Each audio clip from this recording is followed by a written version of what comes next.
why am I even speaking with this kind of intensity? Because you said you're dying, dude, and it's been 9 months. And it's just time. It's time for you to start figuring this out with your brain and not your heart.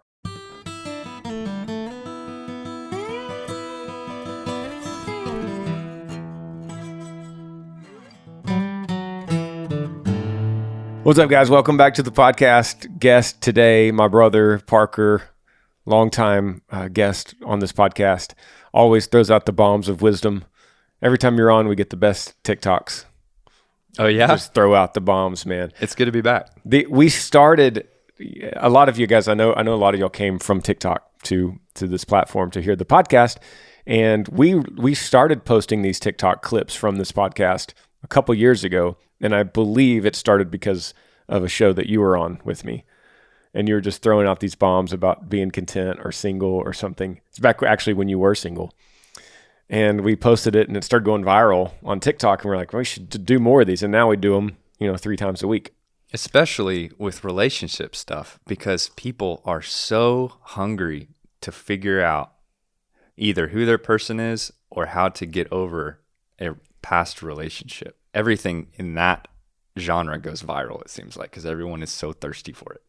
I'll be honest. So this podcast, I answer your questions. You could email me, Granger Smith Podcast @gmail.com. They pour into my inbox, ask me any subject. And I say this every time, ask me anything, but I'll be honest. We're leaning now on this podcast, probably 75% of the emails that are coming in are about relationship problems usually. It's never like a good scenario. It's always some kind of problem. Heartbreak is usually at the center of it. So now it makes me think a lot about it, and I appreciate it. Thanks for your questions, and we'll dive into them here in a second. But it's interesting that, and I was telling the guys at Yee Apparel yesterday, it's almost like heartbreak is like a pandemic in the world. Really. I don't know if pandemic's the right word. Epidemic. It's an epidemic in the world, heartbreak. And people are walking around sick and they're looking for a cure, which is why, so many of them come to this podcast because they're just trying everything. It's like, well, I've done this and this and this. I might as well also email the podcast, and we'll get into it. But thanks for being here. Maybe we should record an entire episode about that, but maybe every episode already is kind of about that. But maybe you could record an episode about that with the biggest scenarios. Anytime anybody asks, you could just send them that link to that podcast. Yeah, but it's still fun having fresh ones. And everybody thinks that it has to be specifically answered about their specific scenario. I got a question a couple weeks ago, and it basically said, I'm dealing with heartbreak. My girl left me. And it said, I know that you talk about this every week, but this one's different. And I thought that was interesting. And it's not discounting that guy and his question at all. But it highlights the fact that everyone feels like theirs is different. Like, I know you've answered people's question about heartbreak, but my story's different. Like, she really was the one, and now she's gone, and I'm really hurting here. I know those other people said the same thing, but I'm really hurting. Yeah, and that goes to show you too that when you listen to questions about it, from the outside looking in, it's never that bad until it hits you. And then you go, I'm actually dying. What can I do? And so anyway, welcome to the podcast. Let's dive into the questions. First one in the docket here. It says, pick me, help, I'm alone. That's the subject line. It says, hi Granger, my name is Joe. I'm 23 years old, recently had a breakup, and this isn't the first time I've gone through this. Here it is. I'm obviously very heartbroken right now. There's the word already.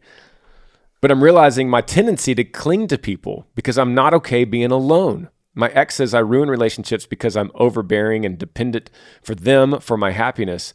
I'd literally have a dental school interview next week, and I have a lot going on for my life. I consider myself attractive, and all I want to do is love someone and be loved. But somehow I'm still depressed and hate being alone. I feel like I'm the only person on the planet even when others are in the room. I don't know what to do. Any encouragement would help. Thanks. So Joe, he's 23.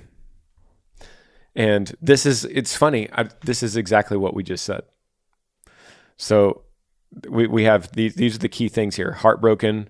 We have, I'm the only person on the planet. Like, I'm the only one dealing with this. Yeah, you mentioned that your brain, something subconsciously, we were just talking before we got on this, and Granger was like, it's almost like when you're going through a breakup, your brain is like, that was your only chance to reproduce and find a mate.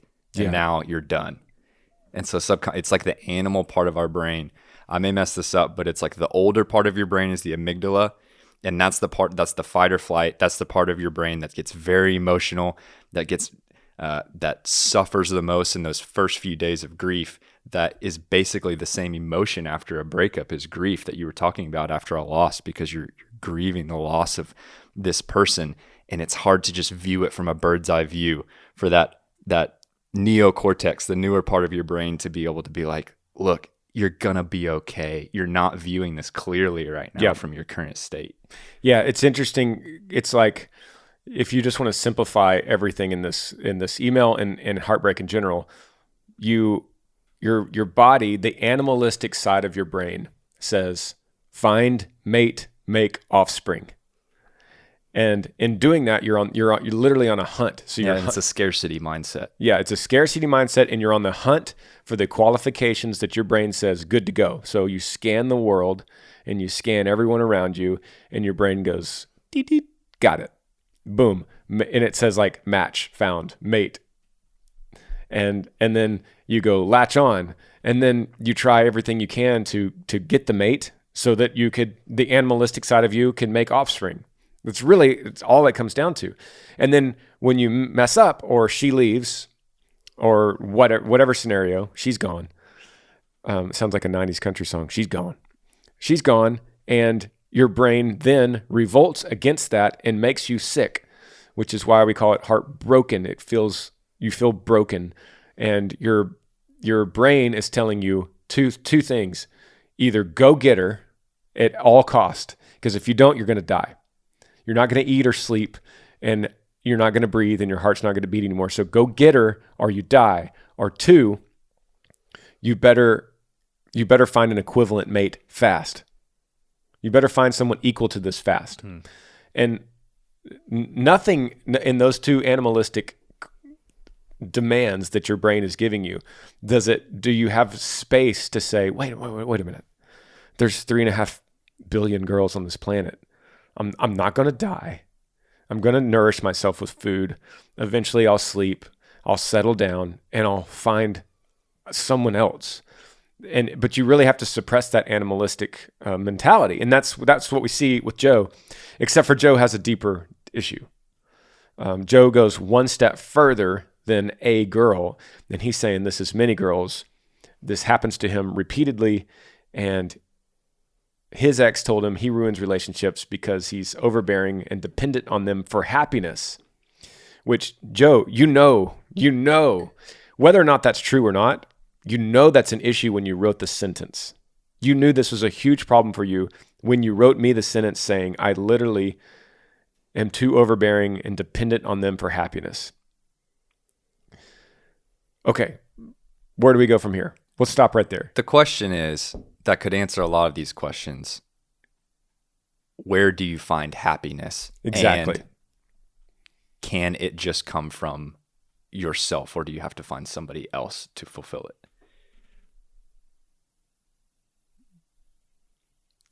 That's an open-ended question, and we're leaving space for someone that's listening out there to answer that for themselves, because that is the question, Joe, that you have to wrestle with. Do I need someone else to make me happy? Do you? Well, buddy, the answer's no. The answer's obviously resounding no.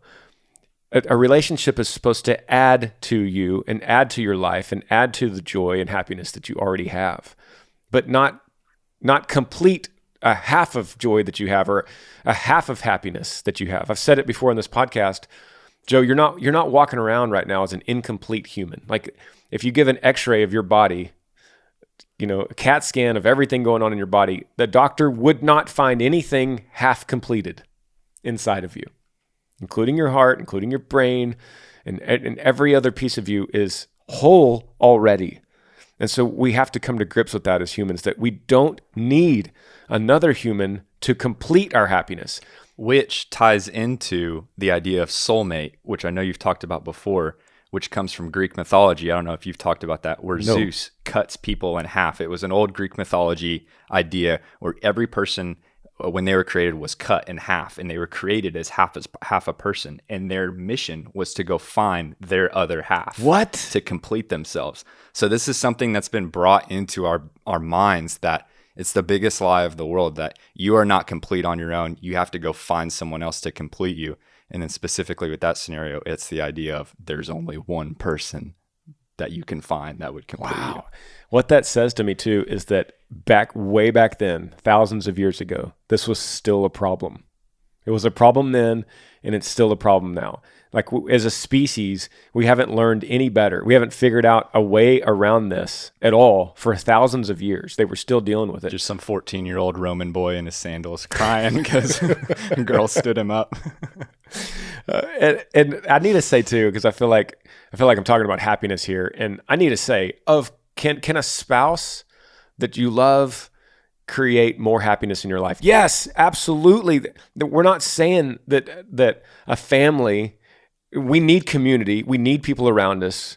We're encouraged to be married, and we're encouraged to be married to our best friend, and that will bring you more happiness. But that's not what you're saying, Joe. You're saying you're depending on all of your happiness with someone else, and so that's what we wrestle with here, and that's the question. And this is something you have to dig deep. You're depressed and you hate being alone. You have to find this out on yourself. You have to figure this out because and I would put a hold on any relationship right now.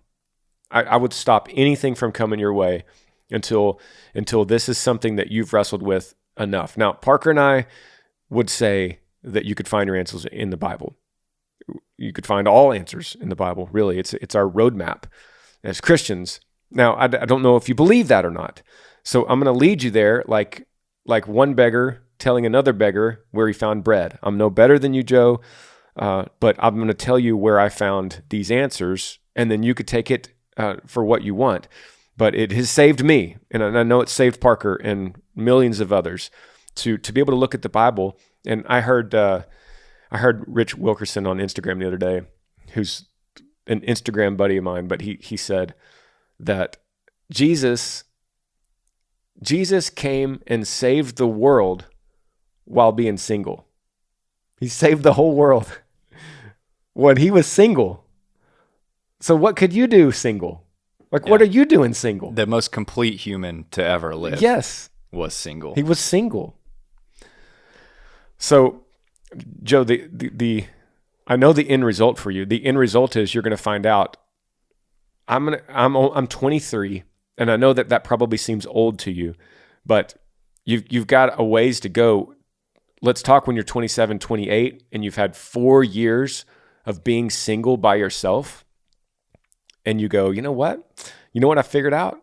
I figured out I have some hobbies. I figured I got some good buddies. I figured out I'm doing good at this in dental school now. I figured out that I'm finding happiness through other things in my life. And it has nothing to do with the relationship. And what's crazy is when you figure that out, how attractive that's going to be to a really good mate, a really good relationship in the future. I don't think there's anything more attractive to a man or a woman than someone that is content and happy on their own. And there's nothing more appalling and turn off than someone that is needing someone else to feed them happiness. That is a terrible thing to put off. So even though you say you're a good-looking guy, I'm telling you right now, you're not a good-looking guy when you're putting off this feeling of dependence. And people could see it. It's like a horse. A horse could feel a fly, on its back. Well, they could sense that, just like a girl can sense in you within 2 dates. Oh man, this guy's dependent. He needs something, and I'm out. And figuring this out, Joe, is going to help you tremendously. All right, cool. Let's move on. I think we got that one. Next one says, hey man, I'm a big fan. My name is Dylan, originally from Waller, Texas, living in Aggie land now. Whoop. Just looking for an answer to something. After prayer and meditation and all that, what does it take to do right by you? I find myself doing everything I can to make everyone happy except myself, but I feel like if I do anything for myself to improve my own mental health even, I'm going to lose my family. I've prayed and spent a lot of time thinking about it, but I don't feel like I've seen an answer yet. I'm not sure what else I could do, because to tell you the truth, Bubba, I'm at the end of my rope. Anyway, thanks for what you do. Your music and your outreach to folks are inspiring. Thank you in advance for any advice. God bless you, Dylan. So Dylan is saying, he's looking for happiness. He's saying, I find myself doing everything I can to make everyone else happy except myself. But I feel like if I do anything for myself to improve my mental health, I'm going to lose my family. I hear this a lot. It's the person who says, what happens if you help so many people along the way that you forgot about yourself? And it's almost like a humble brag. Mm-hmm. Where it's like, I help so many people that I completely forgot about myself.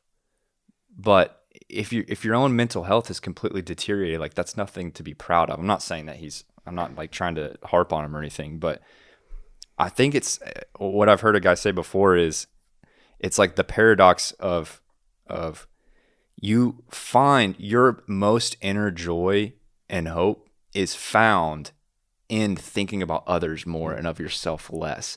Which sounds like what he's saying, but that's not bringing him joy. What do you think's going on there? I think I don't think we're hearing the full story from Dylan. I think, and hey, all respect to you, brother. All respect. I appreciate the email, and people know if you're going to email me, we're going to talk through this like we're sitting around a campfire. It's just me and you, and it's late at night, and we're going to walk through it. And I want to get to some of the harder stuff, and I want to kind of tag you a little bit here, and I want to say that because it's no offense to you, but I think what Parker's getting at is I think you're looking to help people so that you could feel good about yourself, and that's no way to help people. You have to go in selflessly, and what's amazing about looking after people and helping people and doing things for others is that if you do that in a humble way, in a genuine, selfless way, it fulfills you. It really does. That's why so many people go out and just make a career out of philanthropy, and giving back to the community. That's why we do it at Yee Apparel. I mean, think about every launch that we do, every seasonal launch at Yee Apparel, we give a big portion back to the community, to some organization. Well, why do we do that? I mean, ultimately, why do we do it? Most of the people we give to, we don't really know personally. We don't really see the result of it. It's not like it's a tax reason thing. But the reason we do it ultimately is because it feels good. Like when we go cut a big old check to some hospital or to some youth group or some veteran organization, when we cut a big check and we hand it to them, we walk away and we're like, that feels really good. That feels good. And that's a crazy thing that you give back and you are benefiting from it. So Dylan, you should be feeling that. If it's coming from a genuine place of selflessness, then when you're pouring into others, you should feel, man, I feel alive. I just helped this old lady across the street. I got her to the other side. And when I left and waved goodbye and she had tears in her eyes, I felt so good. And if you think, I helped this old lady and she didn't even say thank you, then boom, you did it for the wrong reasons. You came at it the wrong way. That wasn't a selfless thing. That was looking for a reward. That was looking for some kind of payment back. And so that's the test. Do you feel it naturally? Does the old lady not even have to say thank you at all? Does she not say anything and you walk away and go, that was a good thing? Then then it came from the good place. Our grandmother, Minnie, she has lived a selfless life of giving back to her family. And she's like 96. Her whole life, she has done nothing but pay it forward to when she was a little girl, to her family working on the farm, to when she started having babies, to when she started having grandbabies, and then great grandbabies. All she has done is cook for people, rub people's feet, scratch people's back, run errands for them, go help the widow across the street that's sick and bring her food. She does this. For 96 years, she has done this. And I think that's a big reason why she's still alive. And I think it's a big reason why she has so much energy and she's so sharp and loves life, because she has spent a life of servitude.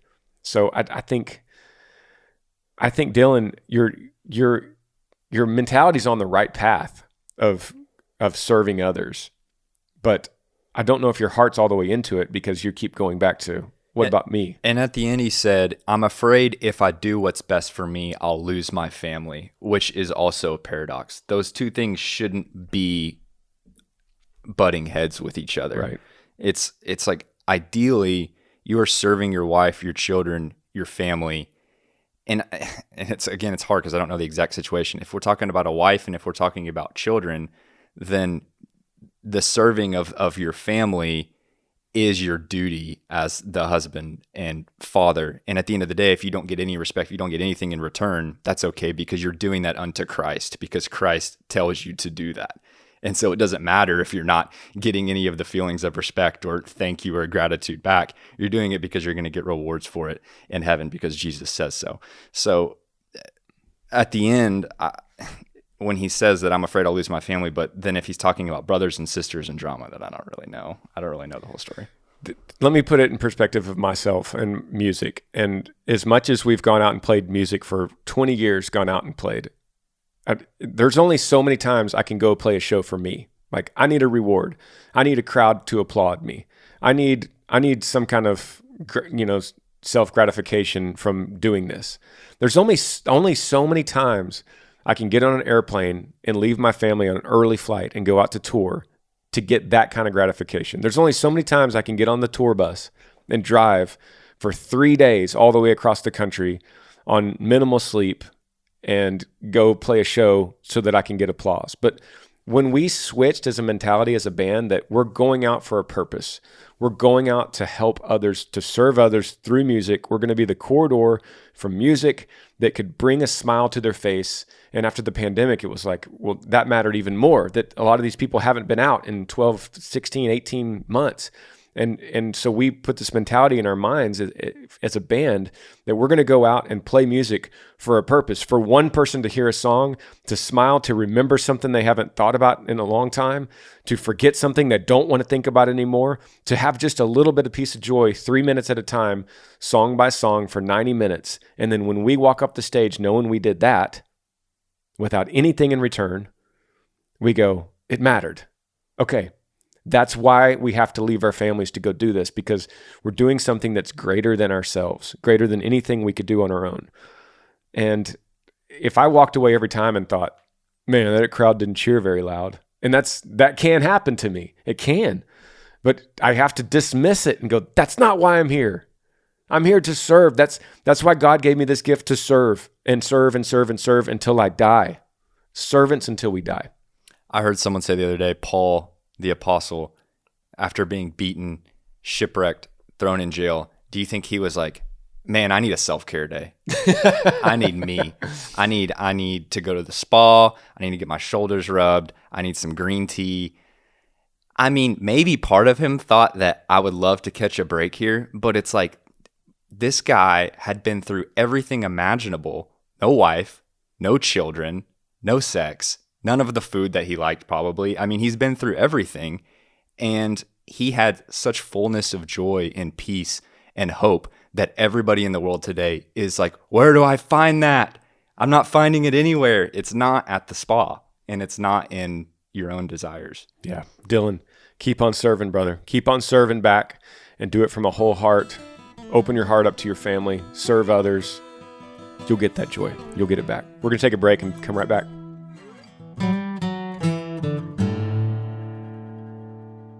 podcast is brought to you today by Raycon. You know, a lot of people didn't even make New Year's resolutions this year. And you know what? I get it. But that doesn't mean that you shouldn't still find a way to shake things up. Whether it's by switching up your workout routine or going someplace new, whatever challenge you may have this year, there's no better way to do it than with a pair of Raycon wireless earbuds in your ears. I love Raycons. I've been using them ever since I started reading them on this podcast, and they are perfect for my lifestyle. Their everyday earbuds look, feel, and sound better than ever. There's also awareness mode for when you need to listen to your surroundings, so you could take your Raycons with you wherever you go. They have optimized gel tips for the perfect inner fit. These earbuds, seriously, they're so comfortable, and they will not budge in your ears, no matter what you're doing. Trust me. I use these on airplanes. I use them to test out new mixes of songs I've been doing. I use them whenever I'm working out. They just fit all the different things that I do in my life. The battery lasts 8 hours for playtime and 32-hour total battery life. It's incredible. They're priced really good too. You can get quality audio at half the price of the other premium audio brands. It's no wonder that Raycon's everyday earbuds have over 48,000 five-star reviews. So right now, the Granger Smith Podcast listeners get 15% off their Raycon order at buyraycon.com/Granger. That's buyraycon.com/Granger to save 15% on Raycons. buyraycon.com/Granger. Podcast is also brought to you all by Movement. You know, in a tiny apartment in Southern California, 2 college dropouts teamed to create a watch company that broke all the rules with fair prices, unexpected colors, clean, original designs. Movement, that's MVMT, grew into one of the fastest growing watch bands, shipping to over 160 countries across the globe. Now, Movement has expanded into blue light glasses, which I actually really love. They protect your eyes from screens, minimalist jewelry, and more style essentials that just don't break the bank. They're really, really affordable, all designed right out of their California headquarters. I love their field watches. That's kind of my go-to. I have 3 of them that I've been using since I've been reading about Movement. I found out about them and I was like, these are actually really cool. I love field watches, but they have all kinds of other watches that you would love too. I also love the blue light glasses. With my lifestyle, always looking at screens. In fact, I'm looking at a screen right now as I'm reading this, and I'm wearing the glasses, and they really help me out a lot. So although they look like $400 or $500 watches that you see at a department store, they actually cost a fraction of that price because of their online presence, and they don't have that storefront cost. So you get a beautiful watch shipped right to your door for free, and if you don't love it, then you can ship it right back. If you want to elevate your look with style that doesn't break the bank, then join the movement and get 15% off today with free shipping and free returns by going to movement.com. That's mvmt.com/Granger. Again, that's mvmt.com/Granger. Okay, back in here. If you have a question for me, email grangersmithpodcast@gmail.com. We'll get to it on the podcast. We love your questions. This one, subject line is called Moving Forward. It says, "Hey Granger, I'm going to make this brief as I can. I love the podcast, love the music, been a fan for a while. My name is Nick. I'm from Northwest Washington, 35 years old. Me and my ex broke up about 9 months ago. I've been coming to grips with the loss about her not coming back. But still, to this day, every day, I hurt. I need some advice to move forward. I'm 100% not ready to go out and date. I would say that I still love her, or as you say, the thought of her. Help me, please. I still feel like I'm drowning." Nick. Okay, I'll say this. I'll try to keep this concise. I don't mean to be unempathetic with this because I've been through breakups where I cannot eat, I cannot sleep, I cry all the time. I mean, 3, 4, 5 days, losing weight, losing hope. Like, what am I going to do? And I've thought about this a lot. Like you said, you've thought about this a lot. I would say a few things. First off, I think that when a breakup completely shatters you, you let yourself emotionally surpass the level that relationship was actually at. You didn't guard your heart. That's why the Bible says, above all else, guard your heart. You need to be like at the gate with a spear. Like, that's not to say you're going to be distrusting. That's not going to say you're going to be disrespectful. But maybe you'll be a little more cautious before you say, I love you, and you look into someone's eyes. Maybe that's going to be you protecting your heart in terms of the conversations that you're having. Maybe I'm not going to talk about how many kids I'm going to have or where we're going to live or wedding plans. and let myself fall into that prematurely in the next relationship. And I'm really telling this to people who either are single or are early on in a relationship that haven't gotten to that point, because it's going to save you so much heartache. Don't let yourself get to that point, especially if you're being physical with someone that you're not married to. That's why God made sex to literally bond a husband and a wife together so that they would not leave each other, so that they would be chemically bonded together. And so when you're physical before marriage, that's why it makes the breakup so hard. So if you're able to keep those boundaries emotionally and physically, it's going to save you so much down the road. Number two, I would just say, in terms of like practical advice, okay, Parker, I already got to this point. I am emotionally shattered. I cannot eat. I still love her. I can't stop thinking about her. Just some practical advice that I would say is, number one, try not to wallow in the past. Don't think about it. Don't think about all the situations, scenarios, what could have been. She just told me she loved me and now she's just doesn't ever want to see me again. What the heck? Don't try not to wallow in that. Number two, you don't need closure. Don't go try to meet up with her. You don't need to go get your sweater back from the house. Getting lunch with her is not going to solve anything or make you feel better. That's just you wanting that relationship back. And same thing if they're wanting that from you. Don't let them give you any excuses to come back. It's just going to make it harder. Focus on your sleep. Focus on your diet. Try to eat healthy. Give yourself some physical activity.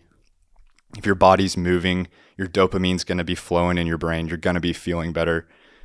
And try to surround yourself with other human beings. Don't be alone. This is not the time to be the lone wolf. That's when the mistakes happen, is when you're by yourself. You don't, like we were talking about earlier, that old part of your brain is just running, going, I'm so screwed. I'm never going to find anybody again. You need people who are emotionally unbiased, going, dude, there are 3.5 billion girls in the world. You're going to be completely fine. Get involved with the church if you're not. Go shake somebody's hand. Join a sports team. Get around people.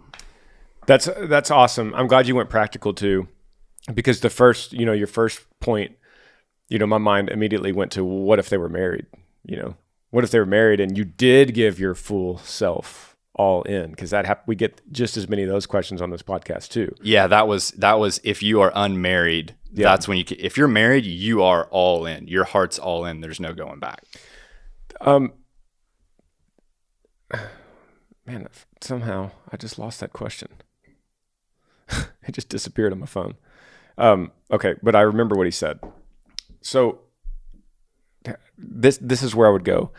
I would say 9 months is a long time. Like, that's a long time. I would guess that the reason it's gone so long is you're still perpetuating it somehow in your mind with something. Like, do you have a folder on your phone of her pictures? Is there a gift that she gave you for Christmas one year and you have it in your closet and you go touch it every day before you go to sleep? Like, is there anything connected with her that you are still perpetuating your brain? You're still training your brain that this is still my life. This is still my life. There's a necklace she gave you and you still wear it. There's those shoes that she bought you a couple years ago and you still wear them. Man, if you're 9 months in and you feel like you're drowning, then it's time to get serious about this. It's time to get serious. I would suggest this. I would suggest journaling. I journal every morning, and Parker gets a lot of screenshots of my journals from years ago because they're funny. But you could see your progress so well through journaling, and you can compartmentalize what's going on in your head through journaling. So I would encourage you to write down what you're thinking, how you're thinking it, and what triggered it. And then also write down what triggered the downfall. So it's very similar to grief. Grief and heartache are like close brothers. Parker and I were just talking about this. So in grief, you think about it in terms of like a pattern, like a waveform.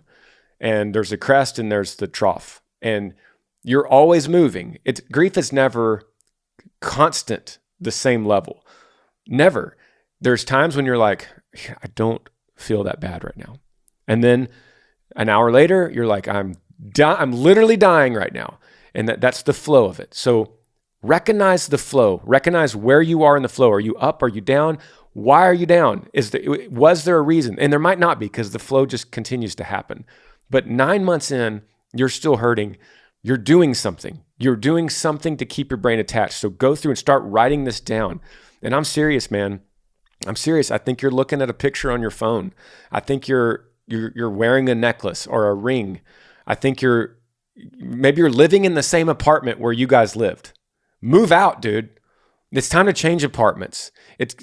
Do you have a dog that you got with her? It's time to give the dog away. It's time to start erasing this because you're not getting well. Why am I even speaking with this kind of intensity? Because you said you're dying, dude, and it's been 9 months. And it's just time. It's time for you to start figuring this out with your brain and not your heart. So put your heart aside, because your heart is giving you that animalistic idea of lost mate, need, find, and breed. Like that's what your heart is telling you, and your brain needs to go, okay, I need to figure out what is happening. Parker said some great things. Community, stay around community. Nourishment, keep nourished. Exercise could help facilitate the nourishment. Stay in light. I was just in Alaska and it was dark for 3 days. And all of us, my whole band and crew, were missing the sunshine because humans need light. That starts playing tricks on your brain when you're in darkness. So make sure you got the shades open. Hey, spend some money and go to Florida. And take a couple buddies and you guys go to Pensacola or whatever and get some sunshine with your buddies and sit out. Go to some restaurant where you're sitting on a pier and you get a cold beer with your buddies and the sun is just blasting you. And then tell me in that moment if you're still drowning in that moment. Because I promise you, you're going to find these patterns your brain is in and you're going to be able to defeat it. But only if you search yourself and recognize what you're thinking and what you're feeling and write it down and calculate it like it's a serious problem. Cool? Agreed. Okay. Here's another one. Subject line, many issues, family, God, and relationships. Dear Mr. Smith, I'm 17 years old. I would like to remain anonymous. My biggest question regarding issues with my father and my mother. They've been split up for a while now, but I can't always pick sides. How could I help myself in this situation? Also, I was wondering how I could work on my work ethic because my grandfather is very sick and I cannot balance school and ranch as easily as I want to. My second question is about God. I don't pray. I don't attend church. I don't attend CCD as regularly as I wish. Is there any way I could help with this as well as anything else I struggle with? My last question is my inability to maintain a relationship that is healthy. I try to help anyone I can. I tried to help my grandfather in schoolwork, and I can't keep up. I can't fit the time to talk to anyone to get to know him. I think he's talking about girls here.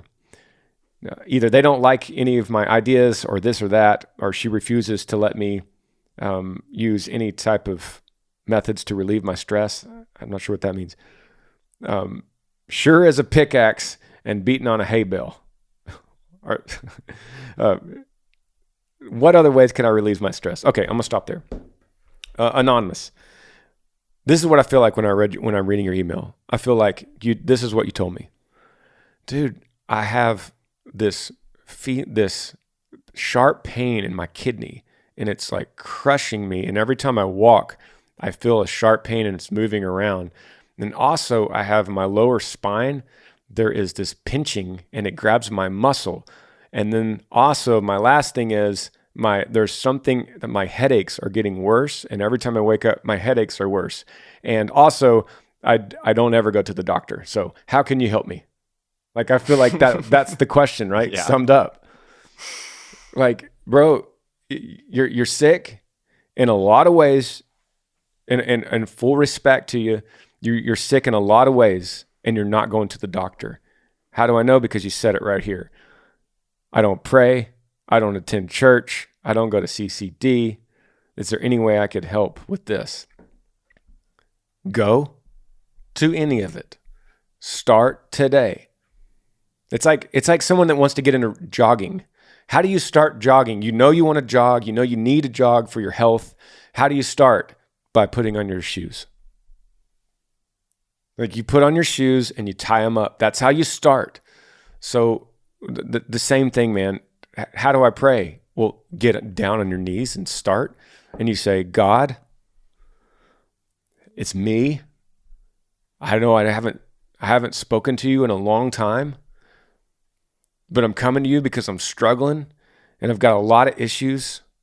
I'm struggling with my mom and dad and my grandfather and balancing school and ranch work. And I don't know what to do. And I don't have anywhere to turn. And so I'm coming to you. And I'm going to start doing this daily, multiple times a day. And when I think about struggling, I'm going to you. I'm going to give it to you. And then you go in, you open up your Bible, say John 1. I'm reading John right now, so that's where I'll go. John 1, open it up. John 1:1. Start there. I'm going to read one paragraph in the morning. One paragraph. You're going to start small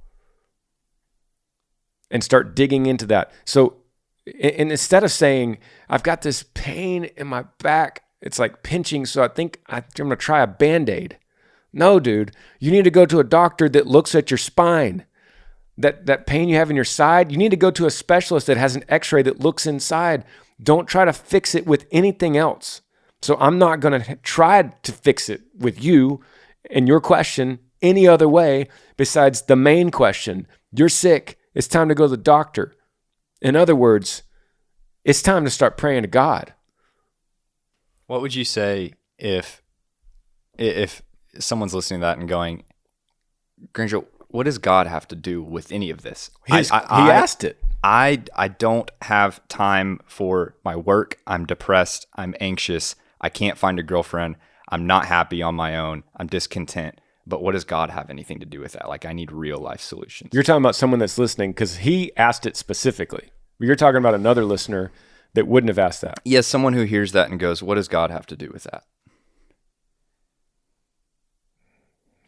Well, why is God the doctor in that situation that's going to solve the rest of it? Why is that going to be the first domino, do you think? Well, the only way to heal the human heart is by going to the one that created it. Just like if you have a serious computer problem in your Ford truck, the only one that could fix it is the manufacturer that created it. Why? Because they know the blueprints of it. And so they know how to fix the computer problem in your Ford truck. And Joe at the body shop down the street can't do it. You can't sit there on YouTube and do it. If it's a serious computer problem, only the manufacturer can do it. And so when we look at ourselves, our bodies, our hearts, our minds, our depression, our anxiety, our stress, and every other human problem that we all share, the only one that could fix it is the one that created it.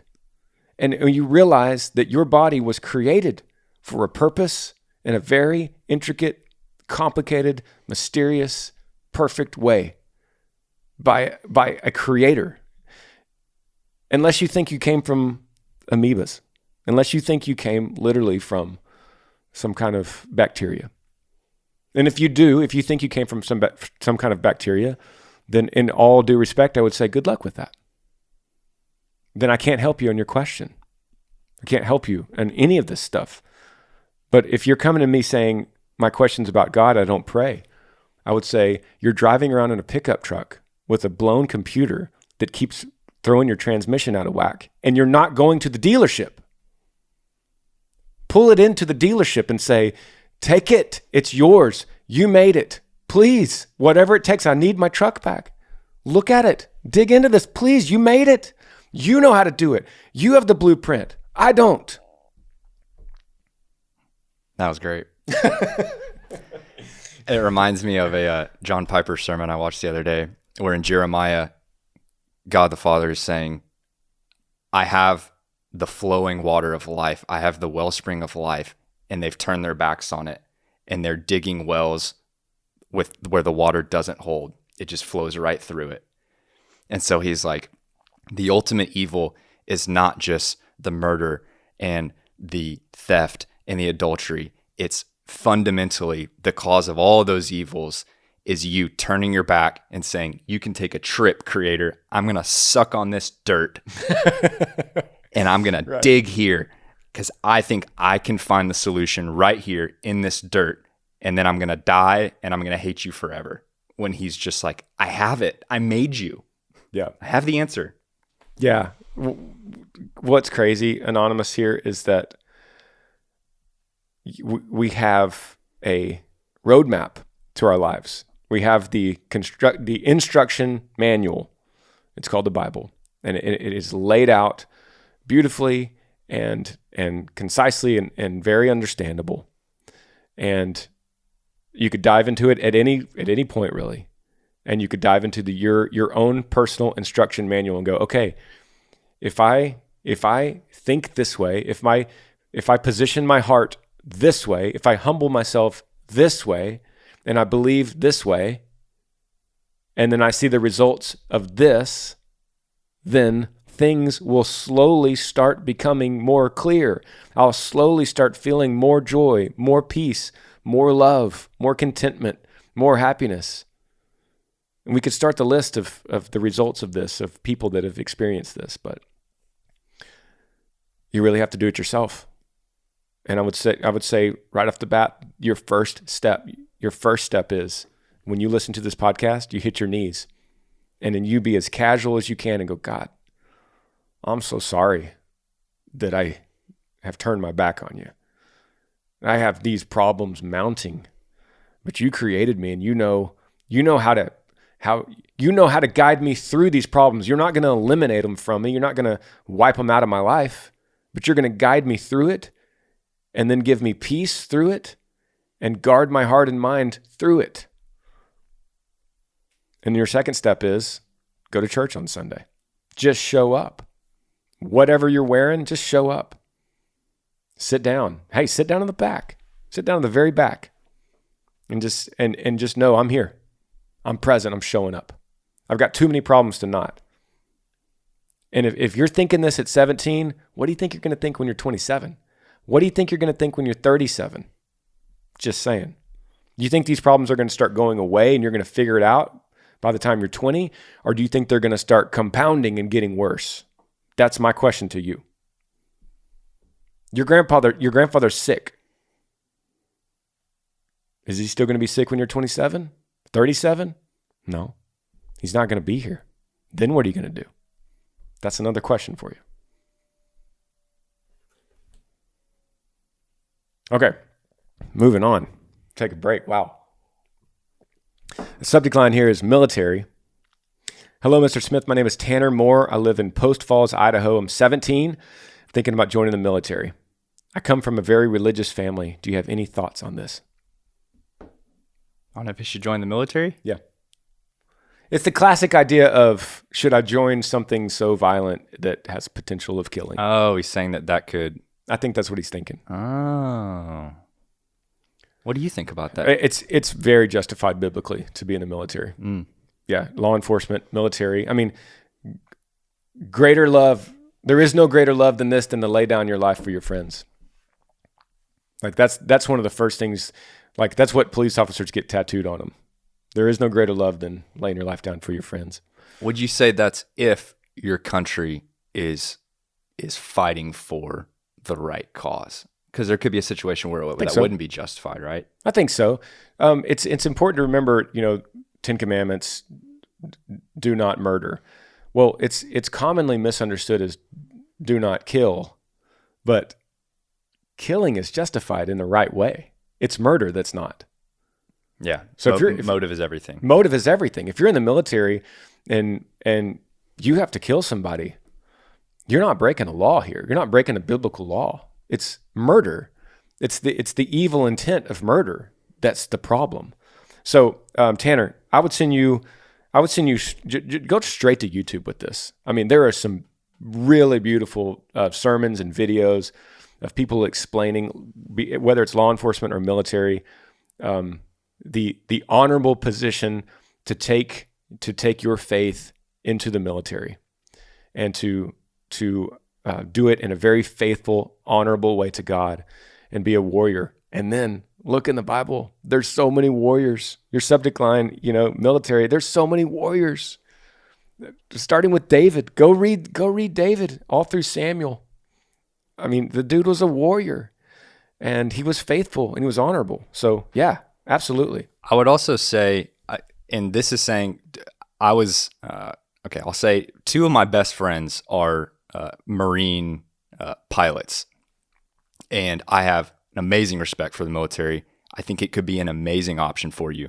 And then I would also just say, be aware of the foundational desire of young man's heart to want respect and to want to stand for something greater than himself. Not saying that women don't have that, but fundamentally men have this desire when there's a war, when there's conflict, to be honored, to be respected, they're like, I need to be in that. I need to be a part of that. I need to be putting my life in that. And so ask yourself, am I trying to find my ultimate meaning as a human being through my military service? Because there's a lot of old colonels and generals that have a lot of respect in the military, but they don't have a relationship with Christ. And so make sure that you're fundamentally getting your identity from God and not just filling that void with military service. Not to say that you can't do both, but it's just something to be aware of. Yeah, absolutely. I would say go for it, brother. Go for it wholeheartedly. It's a great career, and you're going to inspire so many. And ultimately, you're protecting me and my family, and we owe you that debt. So I hope that you do, and I hope you don't have any kind of hangups with it because of a religious family. I also understand that when you say religious family, you might not mean Christianity. So there's that. It might be something else. My only point was, I remember like 3 or 4 years ago, I was definitely going to go into the Marine Corps, and I looking back was trying to find some sort of meaning for my life that I think that I am in a better spot where God needs me now, not being in the military. Not to say that I couldn't find purpose doing that, and I think it would have been amazing. But I was trying to fill a void with the military at that time in my life that can only be filled through God. That's great. I forgot about that. And then we stole you away for yee. Yeah. So many good questions here today, and so many more in the inbox that we can't get to because we're out of time. But thank you guys for listening. Granger Smith Podcast at gmail.com. Shoot me an email. We'll put it here in the list, and we'll see you next Monday. Yee. Thanks for joining me on the Granger Smith Podcast. I appreciate all of you guys. You could help me out by rating this podcast on iTunes. If you're on YouTube, subscribe to this channel, hit that little like button and the notifications bell so that you never miss any time I upload a video. If you have a question for me that you would like me to answer, email grangersmithpodcast@gmail.com. Yee.